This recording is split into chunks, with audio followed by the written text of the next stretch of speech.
Hello, and welcome to Look Back, Look Ahead. I'm Frank Calderone.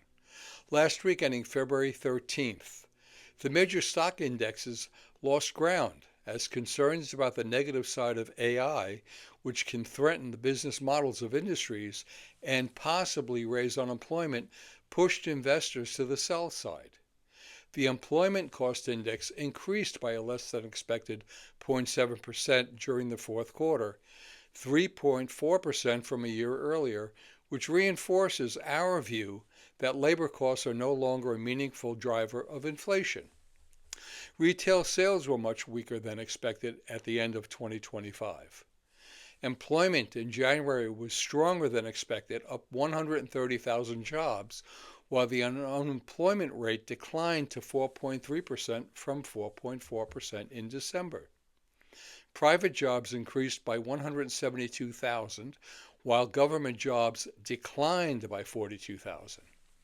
Existing home sales were weaker than expected in January, as the colder weather was partially to blame. The median price of an existing home was $396,800, up from $393,400 in January of last year. And the Consumer Price Index, or CPI, was in line with expectations, up 0.2%, 2.4% year over year. Food prices slowed down considerably, increasing by just 0.2% after increasing by 0.7% in December. Energy prices declined by 1.5%. Year to date, the Dow is up 2.99%.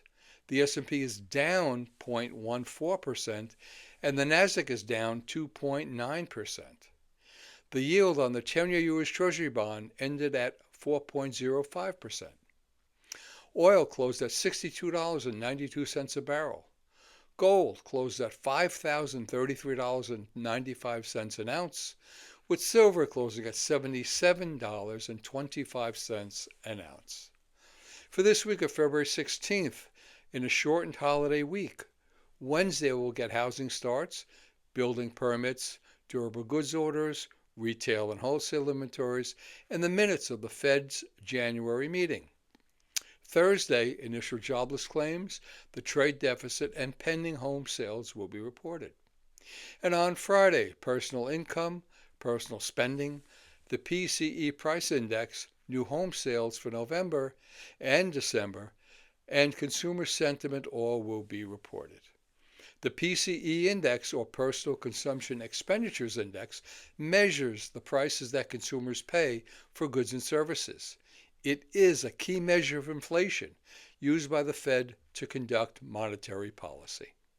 And as always, we'll keep a watchful eye on these and any other events that may and will shape the markets. If you have any questions with anything you've heard in this video, please give us a call. This is Frank Calderone from Raymond James in New York.